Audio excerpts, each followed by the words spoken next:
QuickPart Gallery in Word and Outlook is given to create, store, and find reusable piece of content, including auto text, document properties such as title, author, and fields.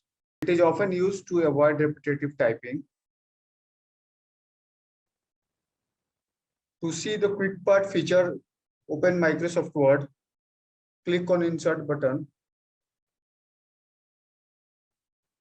Then on the right hand side, there is a text group in which